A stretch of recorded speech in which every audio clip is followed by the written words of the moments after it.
राम भगवान श्रीमद् भगवद गीता चौथा अध्याय का 37वां श्लोक। हे अर्जुन, जैसे प्रज्वलित अग्नि ईंधनों को भस्ममय कर देता है, वैसे ही ज्ञान रूप अग्नि संपूर्ण कर्मों को भस्ममय कर देता है। भगवान कह रहे हैं श्री उड़िया बाबा जी महाराज कि अर्जुन देखो, प्रज्वलित अग्नि जैसे ईंधन को भस्मीभूत कर देता है, उसी प्रकार से ज्ञान रूप अग्नि समस्त कर्मों को भस्म कर देता है। व्याख्या में भगवान कह रहे हैं कि जब ज्ञान होने पर अज्ञान नष्ट हो जाता है, तब उससे कार्य, कर्म और उपासना कैसे रह सकते हैं? क्योंकि ज्ञान होने पर तो सब कुछ ब्रह्म ही है, कर्म रहता ही नहीं, और उपासना मानसिक कर्म ही है, अतः वह भी नहीं रहता। भस्म का अर्थ है अत्यंता भाव समझना चाहिए।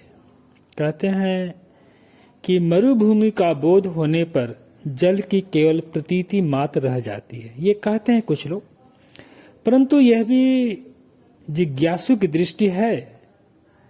केवल प्रतीति मात्र रह जाती है, परंतु यह भी जिज्ञासु की दृष्टि है, केवल भ्रांत दृष्टि का विलास है। बुद्धवान की दृष्टि में तो जल न कभी था, न है, न होगा। फिर ये प्रतीति कैसे आ? फिर प्रतीति कैसी? प्रश्न भगवान यहाँ एक उठ जाता है यहाँ पर कि यदि ज्ञानाग्नि से संपूर्ण कर्म नष्ट हो जाते हैं तो प्रारब्ध क्या है? और वह क्या कर्म नहीं है? भगवान उत्तर दे रहे हैं इसका कि आचार्यों का कथन है,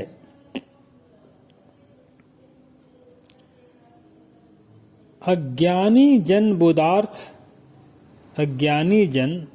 बोधार्थ प्रारब्धम वदति श्रुति। अर्थात श्रुति ने अज्ञानियों को समझाने के लिए प्रारब्ध कहा है।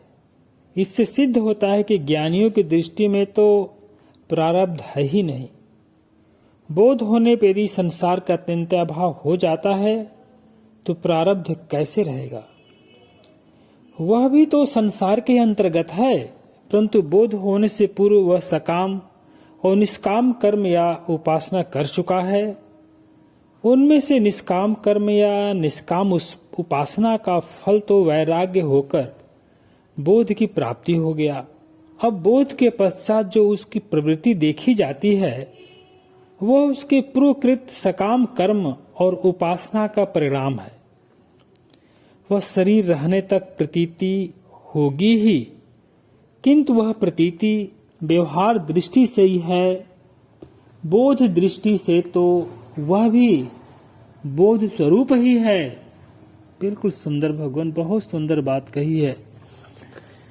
भगवान इसमें हमारे ज्ञानेश्वर जी महाराज कहते हैं कि देखो, प्रलय काल के जिस तूफान के समक्ष तीनों लोक भी जलकर आकाश में धूम्र की भांति उड़ जाता है, भला उसके समक्ष साधारण बादल कहाँ तक टिक सकते हैं? और जो प्रलय काल की अग्नि वायु की शक्ति से स्वयं जल को भी भस्म कर डालती है, वह प्रलय अग्नि क्या कभी घास फूस और काष्ठ के समक्ष दब सकती है? बहुत सुंदर भगवान उदाहरण दिया है। भगवान हमारे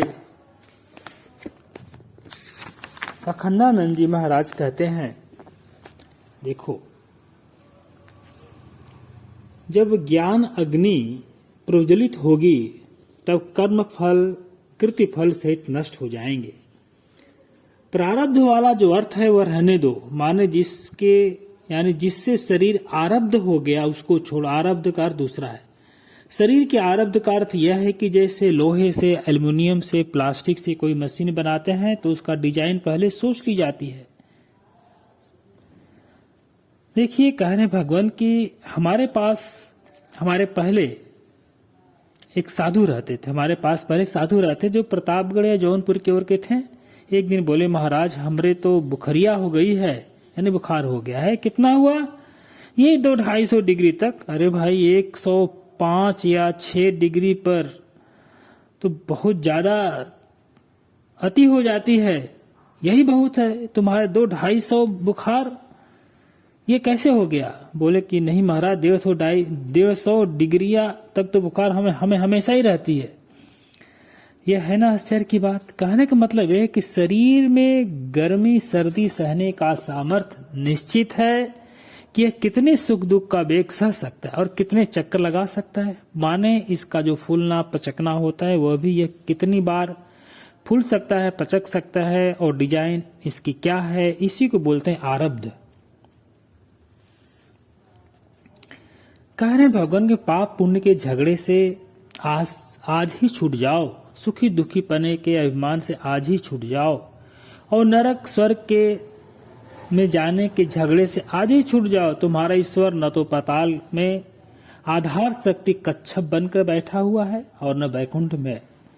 वैसे पाताल में भी है, बैकुंठ में भी है, लेकिन जब पहले यहाँ होगा तब न पाताल और बैकुंठ में उनकी सिद्धि होगी। यदि साक्षात अपरोक्ष नहीं होगा तो सुनो, बैकुंठ में भी पाताल में भी नहीं होगा। तब क्या सृष्टि आदि में है, अंत में है? ये भगवान ईश्वर को फेंक